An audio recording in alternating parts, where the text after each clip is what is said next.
Get ready to explore the vibrant culture and mouth-watering cuisine of Sarawak. Join us in this video as we take you on a journey to discover the oldest temple in the Sarawak, the fascinating Borneo Culture Museum, and the must-eat local dedicated Sarawak laksa, and the best coffee in town. Get ready for an unforgettable adventure that will tantalize your taste bud and enrich your cultural knowledge. Hello! Today we are going to the old town in Kuching. Yes, we are. And right now we're waiting for Grab, and here they have two more apps, it's 𝐻𝐻 rice and the medicine. Well, but this time we choose the Grab, it's more easier and they have a Grab now. The coffee is about 65 cents versus cold mine's hot. Actually, that's Milo, huh? That's Milo. Okay, yeah. Milo, yeah. And we're at 𝐁𝐎 Cafe, 𝐁𝐎 Cafe. And I ordered a set C, which is in the Western breakfast, which is 6 ringgit, which is $1.36. There it is, 2 slices of toast, hash browns, 2 eggs easy over, and some beans, $1.36. Coffee was another 60 cents or so. Comes breakfast. Yeah, Sarawak laksa. Sarawak laksa with shrimp. First time? It's nice. Has shrimp in it, and noodles, and spices. How's the soup? The flavor? Good? It's good. There's this is a typical hawker station in Malaysia. They have these individually owned booths that you can order from, and then they have a drink stand.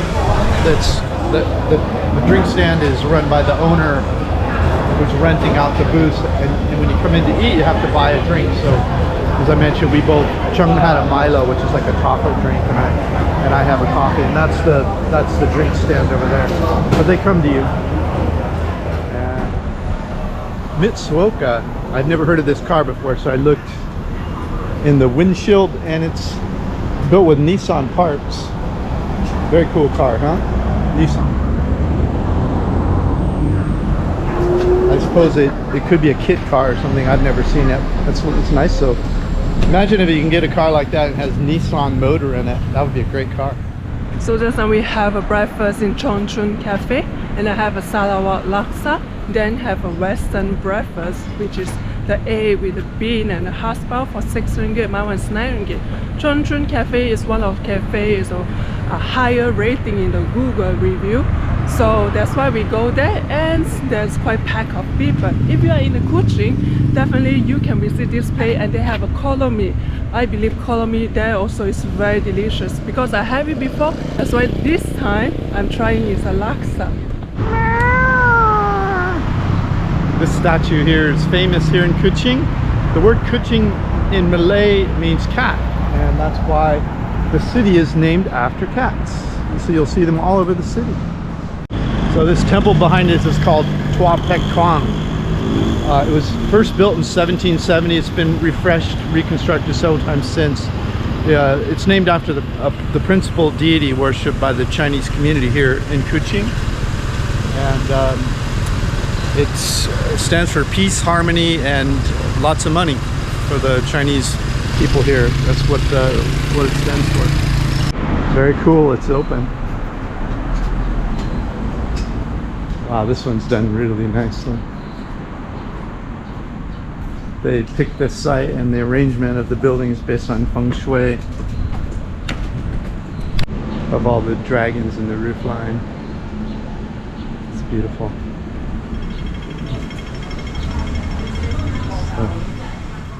So across from the temple we were just at over there is this Chinese court erected in 1912 by the White Raj, which is a Brit from Bath, England, and actually it was probably erected by the Chinese. But this was a Chinese court. The White Raj wanted the Chinese people to settle their own matters instead of handling it by other people's rules, because the Chinese have their own customs, and so divorces, marriages, property separation, any kind of court cases were handled here in this building. And now it's a museum, I suppose, but it's closed right now. One of the most amazing bridges, it's a walking bridge, but really nice. We showed it to you at night. But over here, this is the waterfront, the original buildings. These are the colonial era buildings.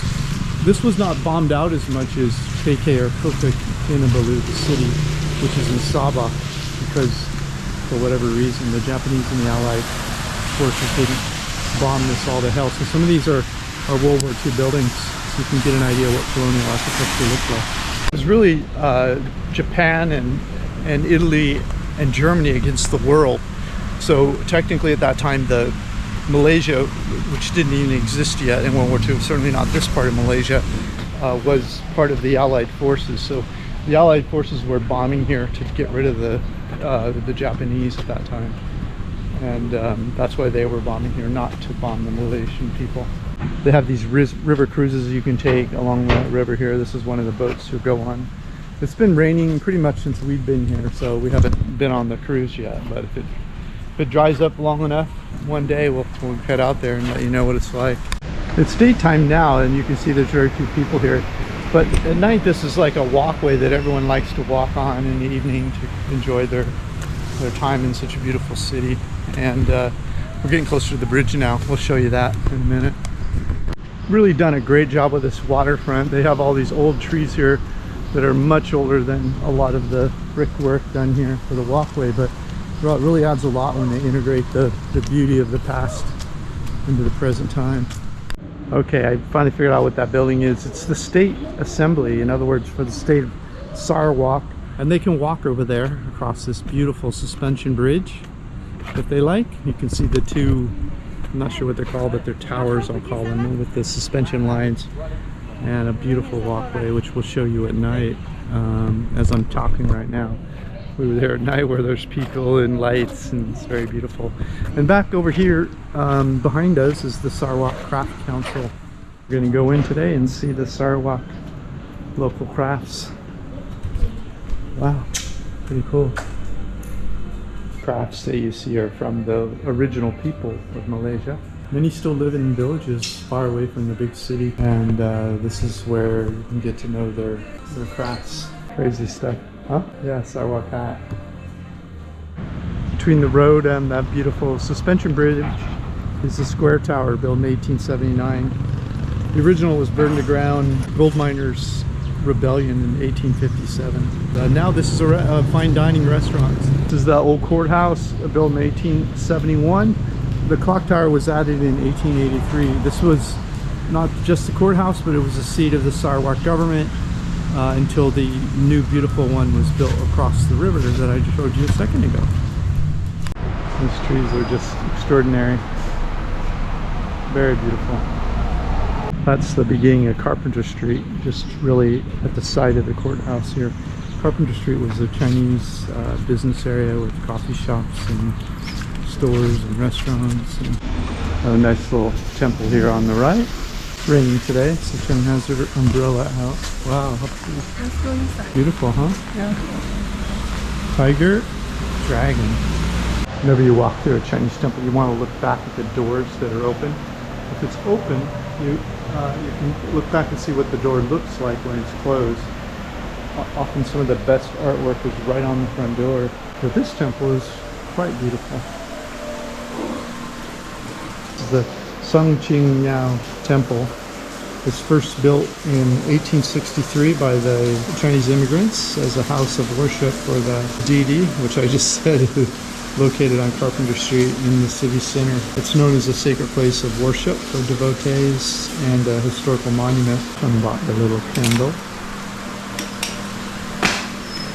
and wrote our names. I just lighting the candle is for good luck. I'm not usually doing all the praying stuff, but to light a candle, I will do it.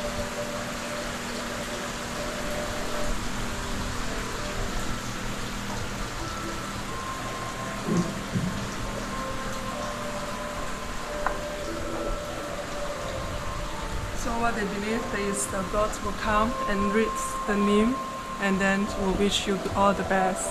I don't do the praying the insert, that's, you know, that thing, because I don't know how to do. But to light a candle for good luck, I will do is like Christian, you know, you will go to the church to light the candle. I will do the same thing when I go to the church as well.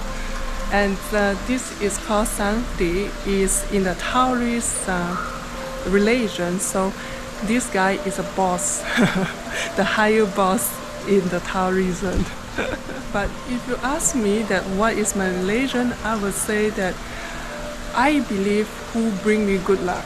So I go to the church, I also will pray to the Jesus. I go to the Chinese temple, I will pray to the Chinese God. I go to the mosque, I will pray to the Allah. I love side streets in Chinatowns. Sometimes they're the best.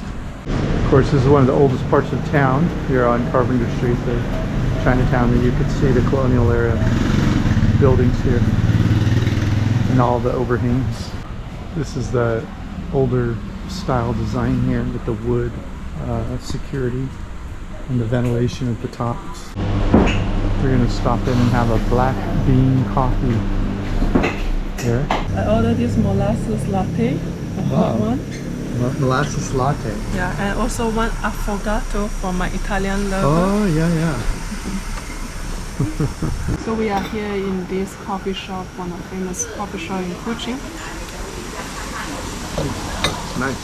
It's nice. This molasses latte is hot. It's using the black sugar. Black sugar is more healthy than white sugar because it's not processing. It's not processing to be white, so it's still healthy. Yeah. White's not healthy.